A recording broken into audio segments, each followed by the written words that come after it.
Welcome back to Make It Mondays, and this week I am working on a sweater for me.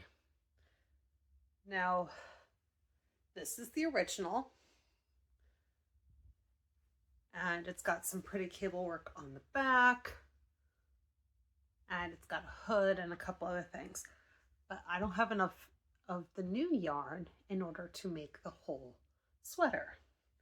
So I'm working with 8 little skeins of this yarn.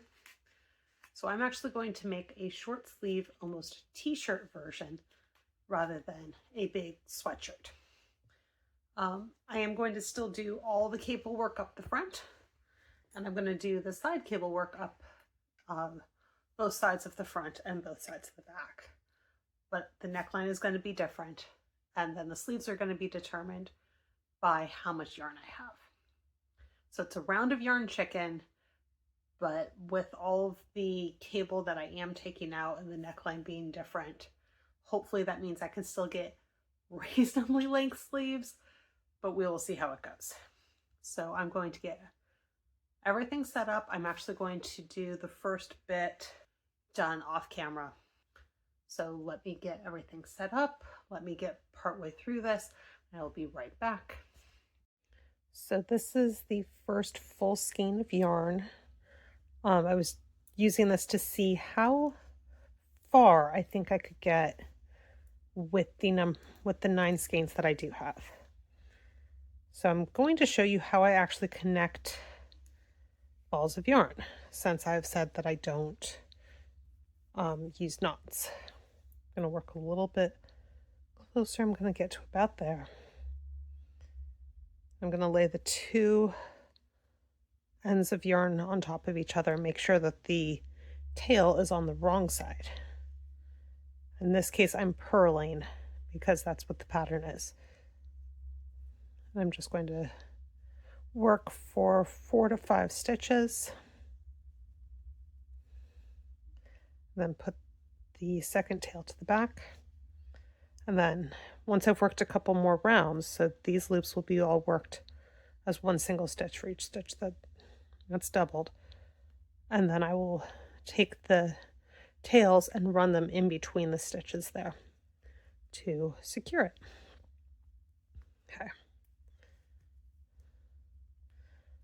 I am going to work the rest of this round off camera, since this is a work knit and purl as they present round. So it's not all that interesting. And I will be back when I'm getting to a little bit of cable work. Okay, so I've gone all the way around and I now have my bobby pin here. For those of you who haven't been around for a while, I do use a bobby pin rather than a cable needle. This is personal preference and they're way cheaper. And if I lose one, I don't care as much. So I slipped the 2 knit stitches onto the cable needle. And then I'm going to purl 1 and slip those 2 back on, and then knit 2. So that is the left twist 2 over 1, and then this is going to be a right twist. So in this case I picked up the purl stitches and holding to the back, so this is a right twist 2 over 2. And then the reverse of both of those finish out all of the twisting components to the cable work. And then cables are knit stitches over knit stitches. So twisting is knit over purl, and cables are knit over knit. So that was the left twisting 2 over 2. Then right twisting 2 over 1.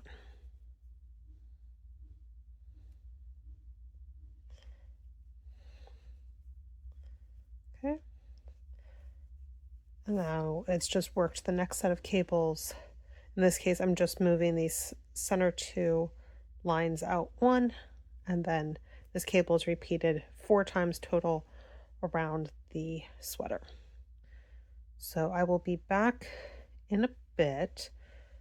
So here I am up to the armhole split, which in this case is also going to be the neck split. I actually had to take out the entire project all the way down because I'd made it too small, and I didn't quite realize that as I was going. So I had gotten up to about here and had to tear it all the way out, and now I'm all the way back up to the armhole. So I'm going to turn it around so that I'm going to be working on the wrong side. So I finished with a cable row, so that means that I'm, from here on out, the wrong side is going to be the work as it presents row, and the right side row will be the cable work row. Okay, so I'm just going to work back. So cable work from the back actually looks a little funny, but that's just how things wiggle around to make it look right on the front. I am using a second set of circular needles. This one's actually a really short set. Short meaning 16 inches, because I'm going to work up this front right section by itself, and then I'm going to work up the front left and then the back.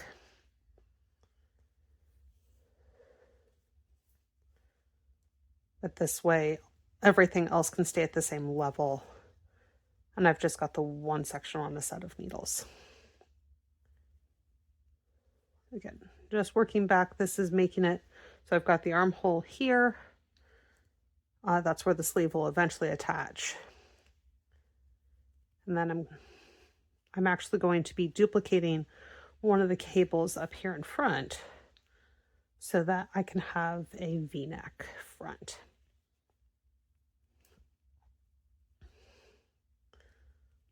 So this is where I'm back to the center cables.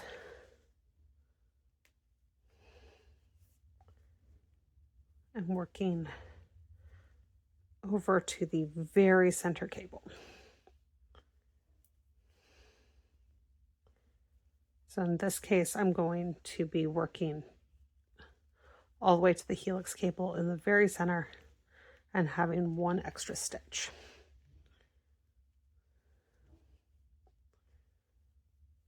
So that will be my slip stitch on that side. So I do slip stitch salvages because it's easier for me, but I understand that that's not the way that most people learn, and therefore it's not the easiest for everyone. So now I'm just I stash my needle underneath while I'm doing cable work, but I slip one. But yeah, the first couple cable stitches on any row are just a little more finicky because there's a higher likelihood of the needles just coming out. It's part of why I use wooden needles and part of why I don't let my hands leave the needles. But that's the basics of how this is going to work. I'm going to be working up for quite a bit. If we take the cable that I'm actually counting off of, I've currently got 5.5 repeats of this 4-strand cable work. It will be a total of 9 repeats before the sweater is done. But that is where we're at now. I will be back when it's time to do shoulder seams. So be back in a bit. Here we are ready to connect the front to the back. And in this case, I'm going to go right side to right side, and my working yarn is coming from the back. Which also means I'm going to take the needle from the back. So I've got several sets of needles on this project right now. And I'm going to slip the yarn to the back side of the project. And then I'm going to slip the needle through the front piece as well, that first stitch, and knit through both. And then after that, I'm just going to be able to do front, back, knit through both. Okay, I'm going to do this all the way across, and assuming that I did everything correctly, the stitch types should line up. So this is where the cable pieces were. And then we're back in between the cables and so on all the way across. Now all the way across is not actually all that far, and there's going to be more left on the front than I have stitches that I'm seaming with on the back. So got a couple more to go. This is one of the differences between this shirt and the sweater slash sweatshirt that this is based on. Because that was a hoodie and this isn't, because I didn't quite have enough yarn to make this one a hoodie.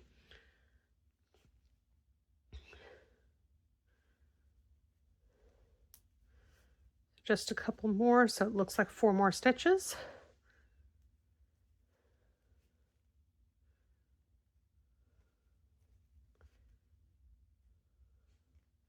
And then we're going to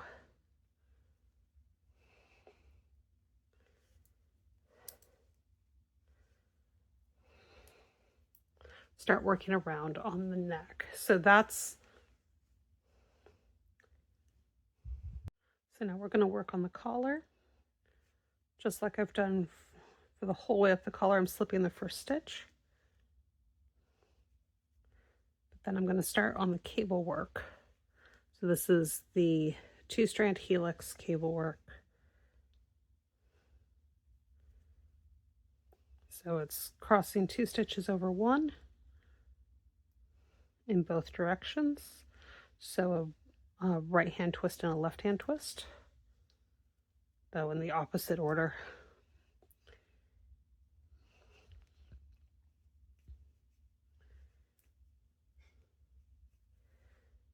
Then this is a left hand 2 over 1, so just like the first cable. Then we've got a right hand 2 over 2.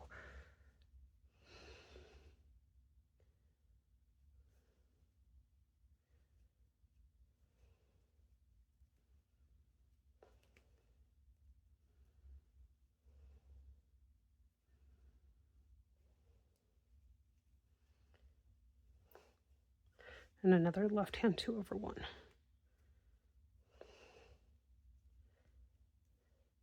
But then we're at the end of the row, except for that one stitch that was left over from the 3 needle bind off. So I'm actually going to move the yarn to the front, take that stitch,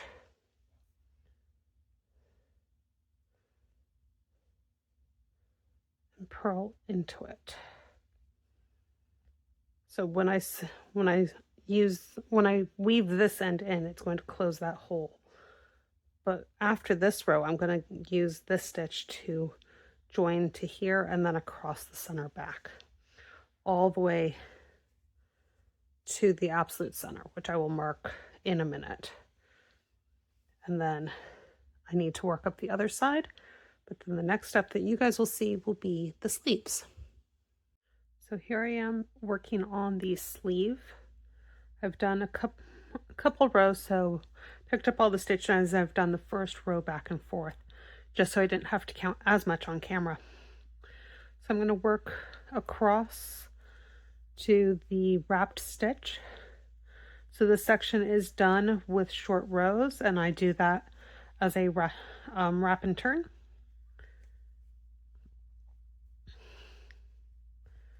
So here I am to the wrap stitch. I'm going to pick that stitch, the wrap up over the stitch, and purl through both, securing the wrap and hiding it at the same time. Then I'm going to purl 3, purl 2 together, and then wrap and turn. So yarn to the back, slip the stitch, bring the yarn to the front, and slip the stitch back. And then turn the whole work around. And this direction is the same thing, just knit. Now I am doing this to decrease a couple stitches for the sleeve, but I'm also doing this so that there's a bit of a nicer shape so the arms don't stick out directly from the body. So I'm going to keep going for quite a while, and I'm going to finish the sleeves just like I started the whole sweater, with 2 knit rows and then a couple rows of garter stitch. I'll be back to show you how the whole thing looks when it's all done. So here is the finished shirt. So I was able to do the V-neck and have the cable work go all the way around, but this is as long as I could make the sleeves because I literally have less than 12 yards of yarn left. But all of the cable work is here. It is very pretty. Did have to leave the back plain, but that's okay. Wore it to opening night, got a whole bunch of wonderful compliments, and that's it for this week, and I will see you next time on Make It Mondays. Have a great week.